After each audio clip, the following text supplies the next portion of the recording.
Olá, o meu nome é Tiago Gonçalves e dou-lhe as boas-vindas ao 2 de Conversa, o podcast da Liga Portuguesa contra o Cancro.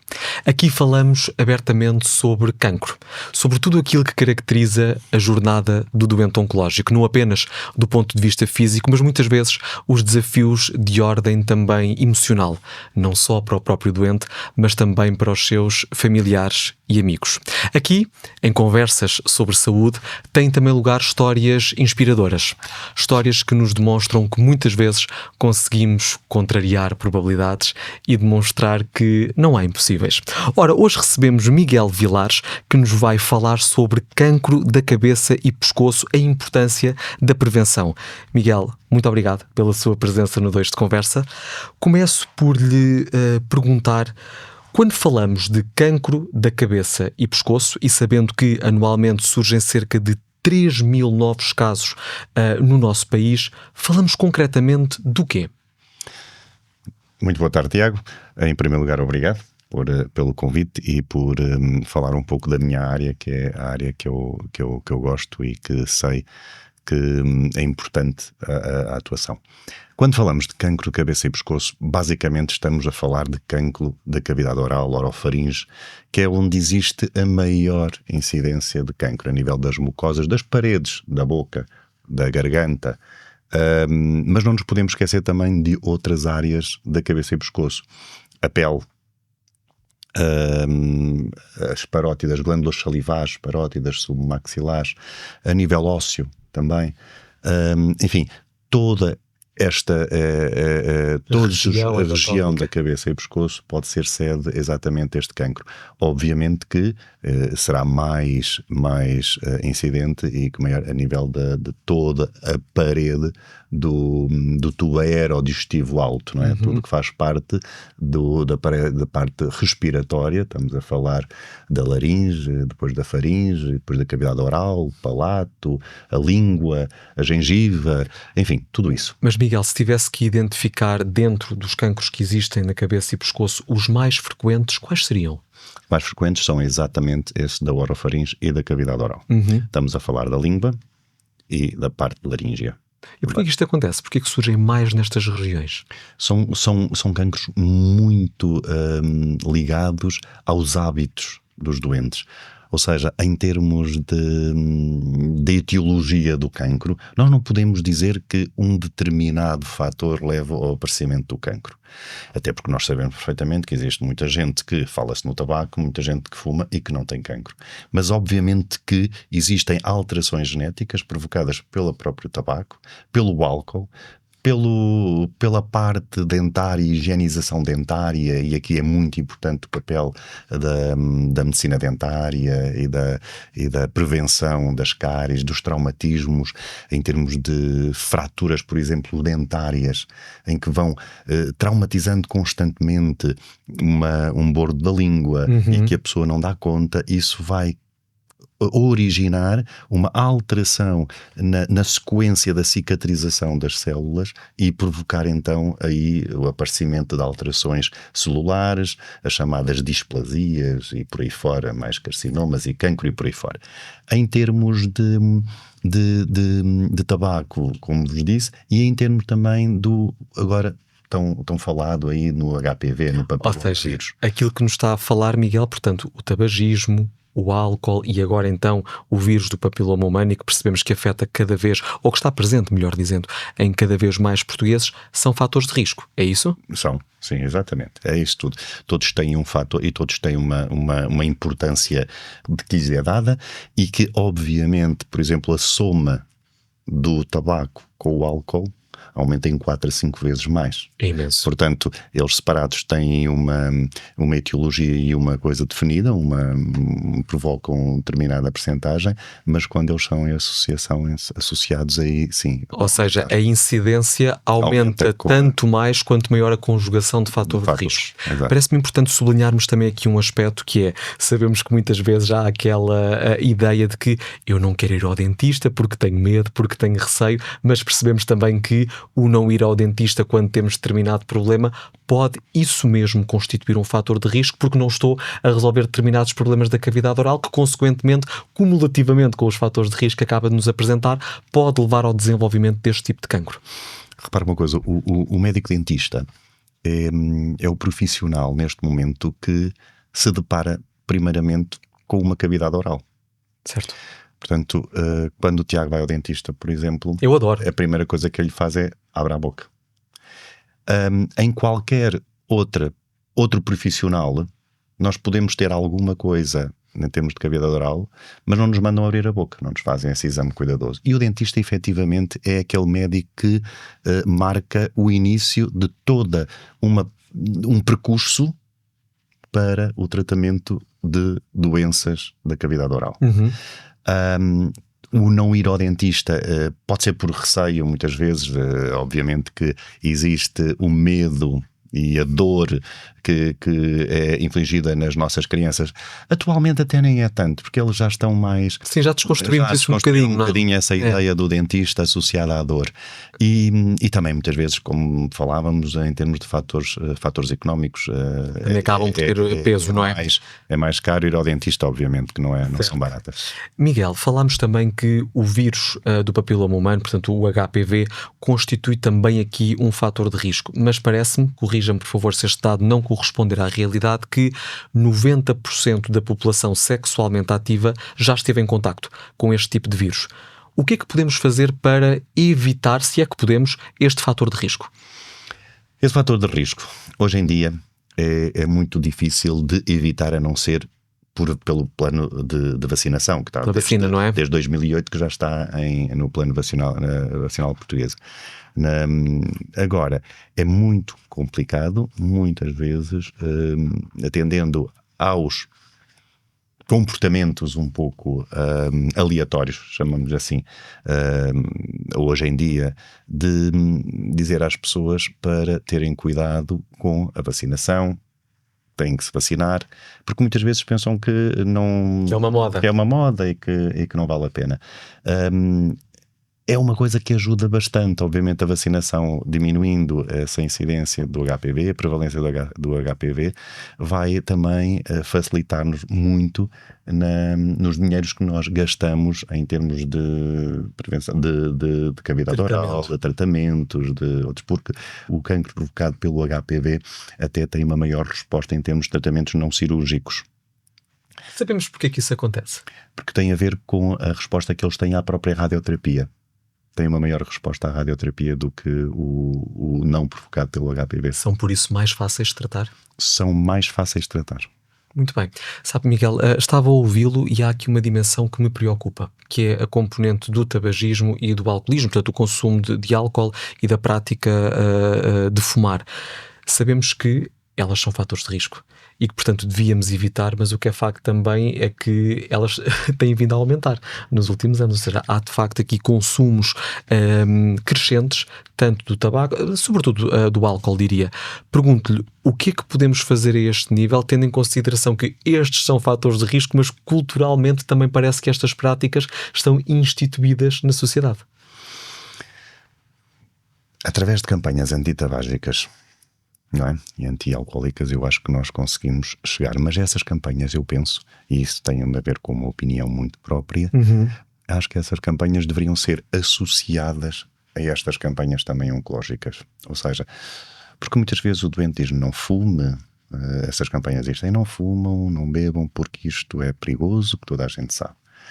Se tiverem associadas uma imagem, assusta um bocadinho, e eu penso que é onde nós poderemos pegar. E, efetivamente, em termos de consumos tabágicos, existe existe talvez uma manutenção, como disse o Tiago, ou se calhar um maior consumo, eu não estou por dentro desses dados, mas eu acho que é um bocadinho à custa da parte do sexo feminino. O sexo masculino deixou um bocadinho o tabaco e a mulher começa a fumar mais. Não me pergunto porquê. Mas nós temos muitas vezes a minha pergunta. Nós temos muitas vezes uma incidência, aliás, tínhamos uma incidência grande de carcinoma, quando digo carcinoma é cancro, não é? Pronto, o cancro da cavidade oral em população masculina, associada efetivamente ao tabaco, ao álcool, à associação dos dois, aos traumatismos, às infecções dentárias, à higienização, a isso tudo, e de repente começamos a ter uma maior incidência também nas mulheres. E isso talvez seja explicado exatamente pela alteração dos consumos, a alteração dos padrões de consumos tabágicos e etanólicos.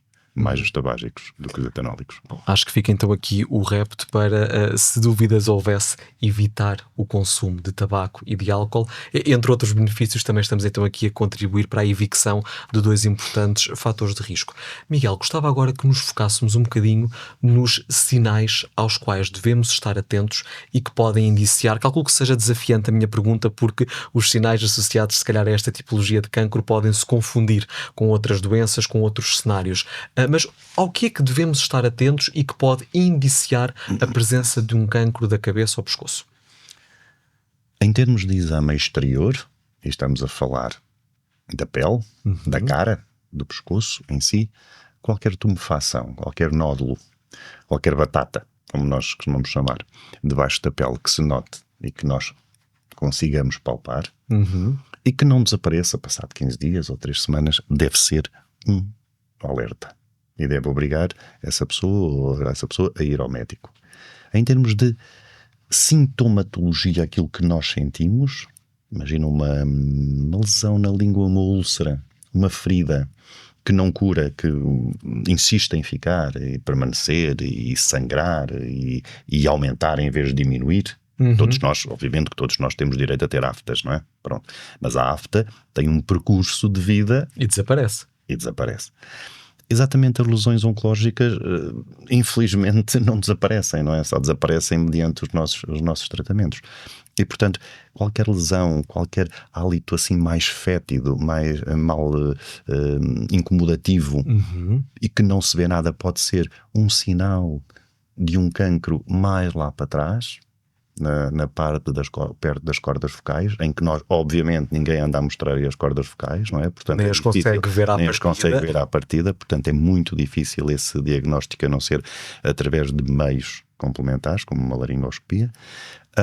E, portanto, esse odor, esse desconforto, a alteração, muitas vezes, de voz, a pessoa às vezes ficar assim um bocadinho mais rouca, pode haver índice em termos de cordas vocais ou de nervos mesmo, que provoquem essa mobilidade das cordas vocais, hemorragias, sangramentos mais frequentes também, mobilidade dos dentes. Os dentes muitas vezes podem adquirir uma certa mobilidade e isso pode querer dizer que não há um grande suporte ósseo do dente, ou seja, o osso já está ocupado e desgastado ou por um cancro, ou por um quisto, ou por uma infecção, mas obviamente que são sintomas que devem levar a pessoa em si a procurar uma ajuda mais especializada.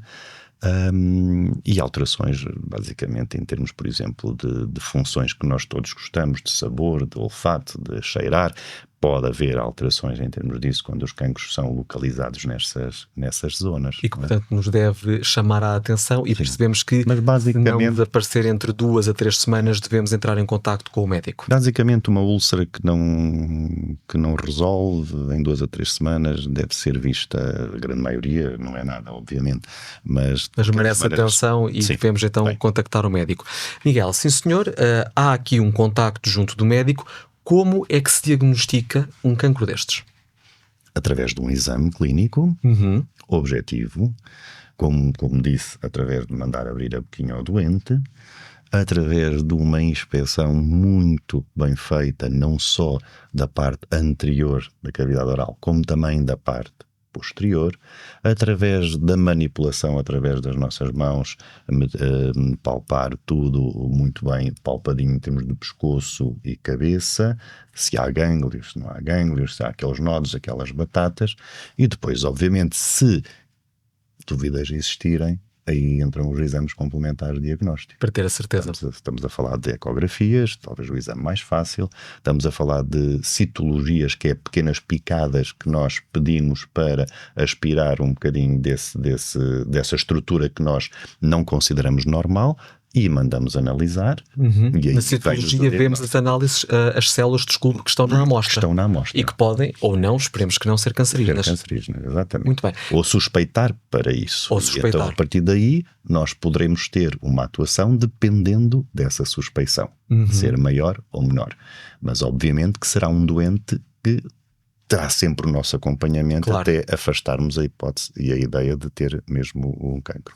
Miguel, diga-me, na sua experiência, tendemos a diagnosticar este tipo de cancros numa fase inicial ou já mais avançada? Eu pergunto-lhe isto porque, uma vez que os sinais, que os sintomas se podem confundir com outro tipo de doenças, se calhar as pessoas tendem a protelar um bocadinho, a adiar a procura de ajuda médica. Isto varia muito, como disse, varia muito em termos de classe económica do doente. Obviamente, se o doente tem um favorecimento económico e possibilidade de ir ao seu dentista, nós apanhamos muitas vezes estes cancros numa situação muito precoce. O que é ótimo do ponto de vista de tratamento. Em termos de saúde, política da saúde, economia da saúde e mais ainda para o doente, como é óbvio. Em termos de, por exemplo, pessoas menos favorecidas em termos económicos, que morem talvez numa zona menos favorecida em termos de transportes, vão protelando a uma situação que tenha e, entretanto, é claro que isso o cancro aí já é diagnosticado numa fase mais avançada, o que muitas vezes nos põe bastantes dificuldades no tipo de tratamento, e também, claro, na recuperação do próprio doente. Hoje em dia, quer dizer, é muito difícil nós aceitarmos, não é aceitar, mas acreditar, porque temos as campanhas de rastreio. Nós temos bastantes campanhas de rastreio feitas pelo próprio hospital e por outros grupos que estão dentro da área da cabeça e pescoço, da oncologia e cancro da cabeça e pescoço, e nós temos esses rastreios que são fáceis de fazer. E não é preciso inscrição. Basta aparecer. Uma rolota, uma barraquinha, não é? Numa praça, e então basta aparecer. E é fácil, obviamente, que é um rastreio, uma consulta que é só baseada na nossa observação. Certo, portanto, não temos que ter ali nada muito mais elaborado e muito mais objetivo. Não nos podemos esquecer que a nossa cara e a cabeça e o pescoço acaba por ser um bocadinho o bilhete de identidade. Portanto, em termos de cirurgia geral, por exemplo, abdominal, tira-se um estômago, tira-se um intestino, tira-se um fígado e fecha-se. E põe-se uma roupinha. Em termos de cabeça e pescoço, obviamente que qualquer atuação, quer seja cirúrgica, quer seja outro tratamento como a radioterapia ou quimioterapia, pode deixar sequelas. E, portanto, voltando um bocadinho às campanhas de rastreio e ao diagnóstico precoce ou mais tardio, vamos ter essas sequelas muito mais evidentes quando o diagnóstico é feito mais tardiamente. Miguel, essas sequelas, calculo, podem também impactar a autoestima, a forma como eu me vejo, como eu olho para mim próprio. Como é que eu dou resposta a esta dimensão? Tiago, não podem impactar. Vão. Obviamente que vão impactar na autoestima. Vamos lá ver uma coisa. O ser humano é um doente, é uma pessoa que antes de ser doente estava inserido na parte social, na parte económica, na parte familiar. Não é? Pronto. E obviamente quando nós mexemos, como disse, na parte do bilhete de identidade da apresentação da pessoa, é obviamente na imagem, é obviamente que isso vai ter repercussões não só a nível familiar. Como é que um doente vai para casa com um tubo no nariz a alimentar-se, com um buraquinho na garganta a poder respirar, e vai encarar os seus netos, por exemplo, que vão ficar assim um bocadinho assustados com aquilo, a família, os amigos, como é que ele vai entrar no mercado de trabalho outra vez? Não vai. É difícil. E é muito complicado fazermos exatamente essa reinserção no seu aspecto, na sua área. E por isso mesmo, hoje em dia, estamos a dar muito mais ênfase à parte reconstrutiva. Há muitos anos atrás, obviamente, que se calhar removíamos uma parte da cara e não fazíamos a reconstrução, e o doente ia para casa com um buraco, com alguma coisa menos agradável de se ver. Mas percebemos que isso impacta muito do ponto de vista emocional. Até. Muito emocional. O próprio doente não se sente bem, e muitas ideias de assim mais de suicídios e coisas acontecem, obviamente, não é? Calculo também aqui, Miguel, que a componente de apoio psicológico possa ser importante e que ajude os doentes a ultrapassarem esta fase mais desafiante. A psicologia, caráter psicológico, deveria ser uma coisa obrigatória em termos de doente oncológico, mas não era só quando ele está a precisar. É antes. Antes, o doente, quando vai a uma consulta de cirurgia de cabeça e pescoço, onde é detectado um cancro da cabeça e pescoço, deveria ter uma consulta de psicologia. E tem-na. Só que muitas vezes não é no tempo ideal. Porquê? Porque infelizmente não temos resposta e capacidade humana e logística para dar essa resposta aos doentes que eles deveriam ter. E claro que tentamos colmatar essa falta com as consultas de psicologia um bocadinho mais tardias. Já não é mau.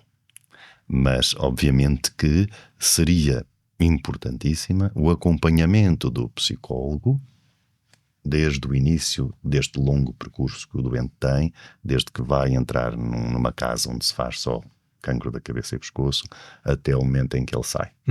E não só o acompanhamento para ele, como também o acompanhamento para a família. Esse aspecto é particularmente importante porque o doente oncológico não vive num ecossistema isolado. Tem amigos, tem familiares e aqui no 2 de Conversa temos explorado muito esta dimensão. Esse acompanhamento de que me falava deveria, de um ponto de vista geral, ser estendido também às pessoas que contactam com este doente e que lidam com alterações emocionais, com alterações na forma como a pessoa está com ela própria e em sociedade? Deveria e é. Quando um doente tem os seus familiares que são presentes, porque nós temos infelizmente o caso de muitos doentes que depois são abandonados e que vão para instituições quando têm alta do hospital e não vão para as suas casas nem familiares. Quando tem essa família presente, as próprias visitas diárias do doente a uma enfermaria destas, o próprio familiar muitas vezes se sente incomodado e pergunta e pede um apoio psicológico. E, portanto, obviamente que quando não é da parte dos familiares do doente, nós próprios, quando vemos que a situação se está a tornar num peso, entre aspas, que pode ser mau para o familiar e para o próprio doente, porque depois acaba por ser mau para o doente, certo, nós próprios pedimos o acompanhamento dos familiares, acompanhamento pela psicologia dos familiares. E isso é muito importante. Se houver um acompanhamento do doente e dos familiares, um pós-operatório responde muito melhor e o doente fica muito mais assume, consciencializa-se daquilo que tem e que pode perfeitamente viver com aquilo ou sem aquilo, dependendo do que estamos a falar, mas apoiado numa estrutura sólida que é a família. Claro. Parece-me importante, nesta fase da nossa conversa, dar uma nota a quem nos acompanha de que, de facto, a Liga Portuguesa contra o Cancro disponibiliza consultas, aliás, de psicologia gratuitas e, portanto, se entrar em contacto com a linha Cancro, 808-255-255, poderá receber não só o doente oncológico, mas também todas as pessoas que com ele contactam, amigos, familiares, o acompanhamento de que precisam e, como vimos aqui pela palavra do Dr. Miguel, este aspecto é absolutamente determinante para a forma como lidamos com a doença e para os resultados também que daí advêm. Miguel, gostava ainda de lhe perguntar se, para além do tabagismo, do consumo de álcool, do contacto aqui com o vírus do HPV, se existem outros fatores de risco que possamos de algum modo evitar através de práticas de estilos de vida saudáveis.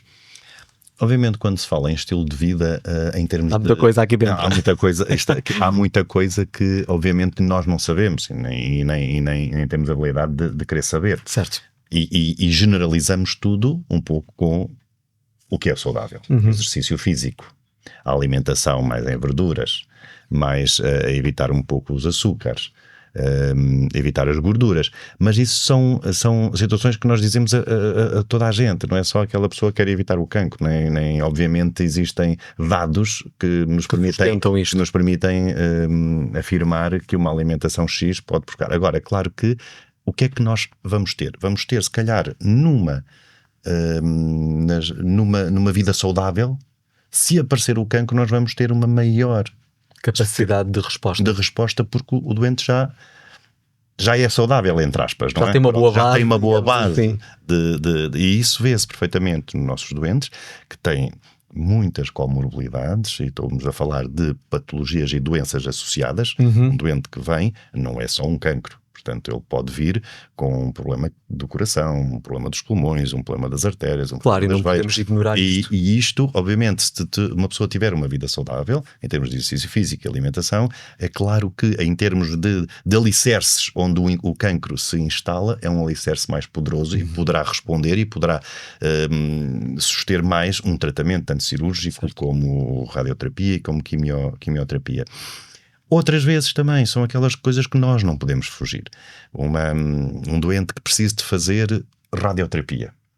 E estou-me a lembrar de um cancro da mama, por exemplo, em que precisa muitas vezes fazer radioterapia. Estes doentes, pela radioterapia, são muito, às vezes, atreitos a ter o cancro da tiroide.